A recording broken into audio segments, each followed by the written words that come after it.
বিসমিল্লাহির রহমানির রহিম। প্রিয় উপস্থিতি, কিছুক্ষণের মধ্যেই মাগরিবের নামাজ শুরু হয়ে যাবে। কাজী বক্তব্য খুব দীর্ঘায়িত করার সুযোগ নাই। গণ অধিকার পরিষদের অনেক সিনিয়র নেতৃবৃন্দ ঢাকা থেকে এসেছেন।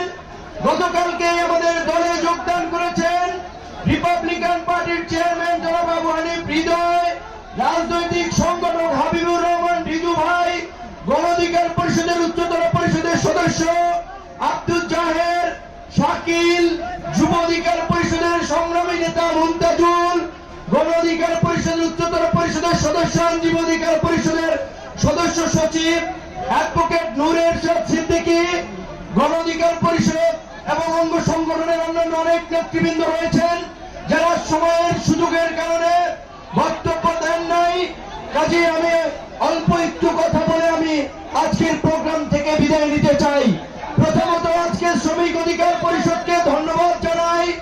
সংক্ষিপ্ত সময়ে প্রতিকূল পরিস্থিতিতে তৈরি আবহাওয়ায় এ ধরনের একটি সুশৃঙ্খল প্রোগ্রাম আয়োজন করায় গাজীপুরের শ্রমিক নেতাদেরকে ধন্যবাদ জানাই। এই ধরনের একটি প্রোগ্রাম সফলভাবে আয়োজন করায় ধন্যবাদ জানাই গাজীপুরের অন্যান্য অঙ্গ সংগঠনের নেতৃবৃন্দ। আজকে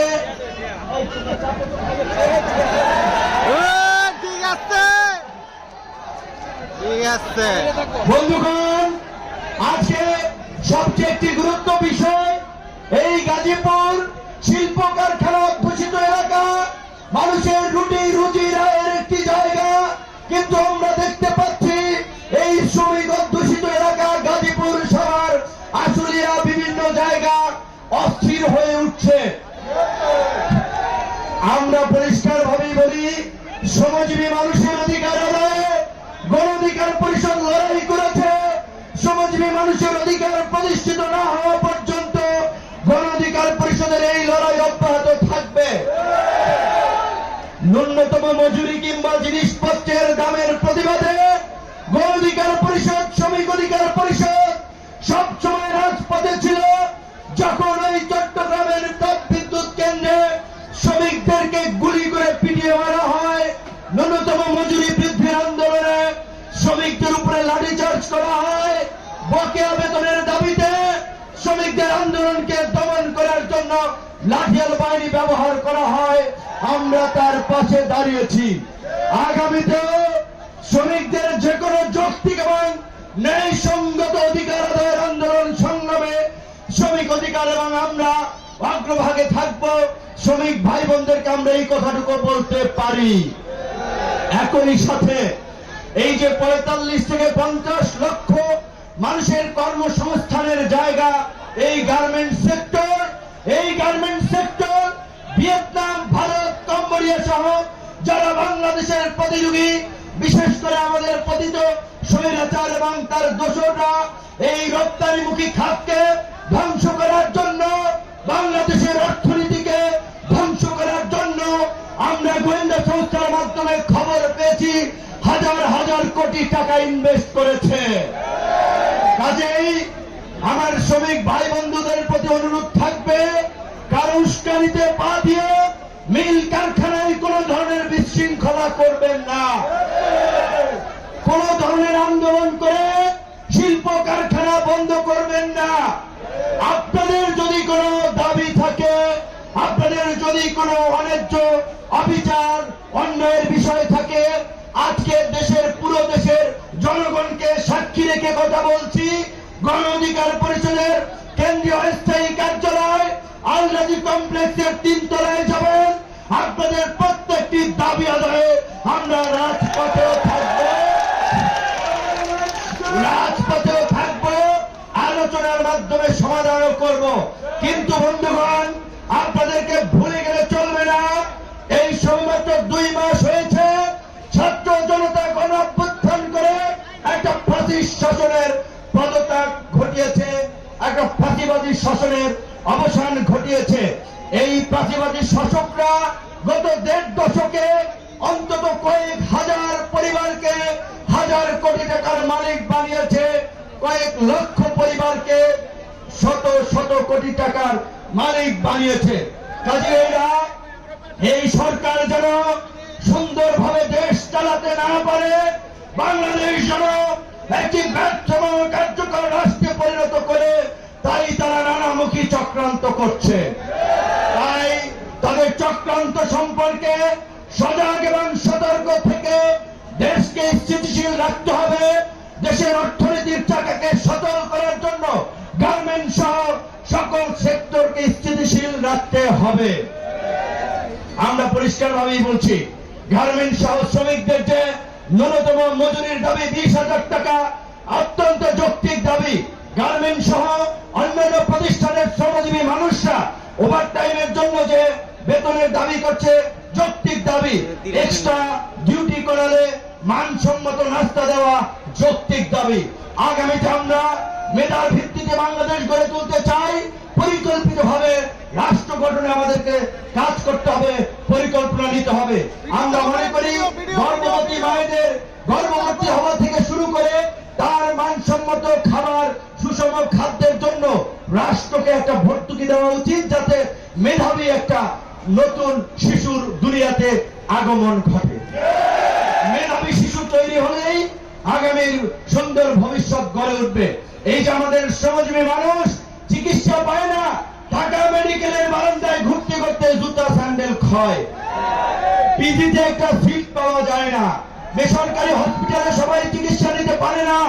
এই অন্তর্বর্তীকালীন সরকারকে আমরা বলবো, বাংলাদেশের 53 বছরে আপনারা রাষ্ট্রকে পুনর্গঠনের যে সুযোগ পেয়েছেন, দলমত নির্বিশেষে সকলকে নিয়ে রাষ্ট্র পুনর্গঠন করুন। কৃষক, শ্রমিক সকল মানুষ যেন শিক্ষার মতো মৌলিক অধিকার লাভ করতে পারে, সেজন্য শিক্ষাকে অবৈতনিক করে রাষ্ট্রের দায়িত্ব নিতে হবে।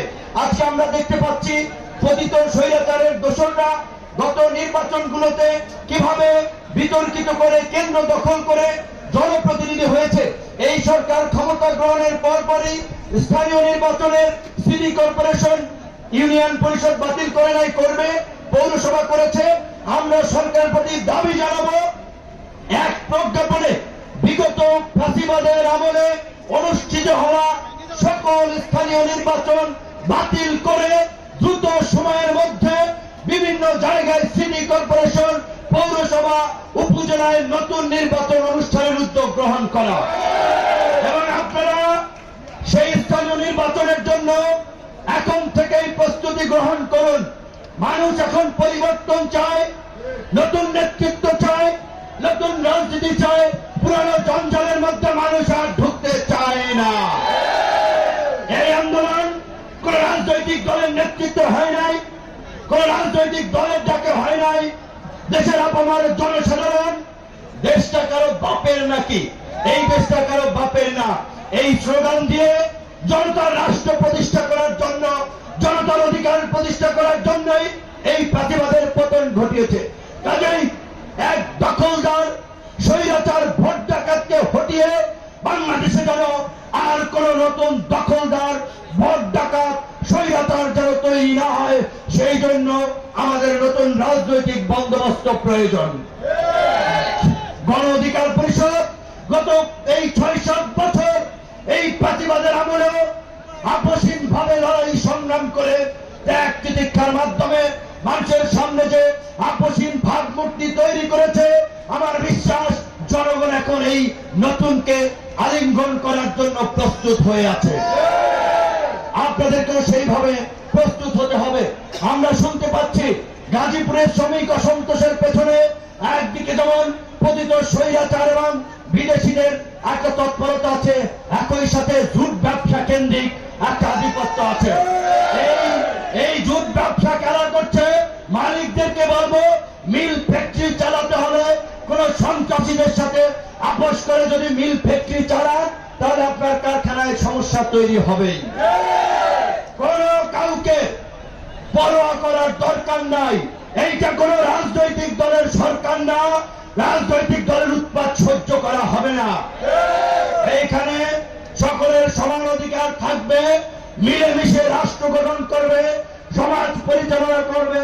সমস্ত রাজনৈতিক দলের নেতৃবৃন্দকে আমি অনুরোধ করব, শিল্প কারখানার মালিকদের সাথে আপনারা বসেন, শিল্প কারখানার মালিকদেরকে বলবো আপনারা যদি ভেবে থাকেন অমুক দলের নেতা আমার পাশে আছে কাজে আমার সমস্যা নাই, সমস্যার সমাধান হবে না।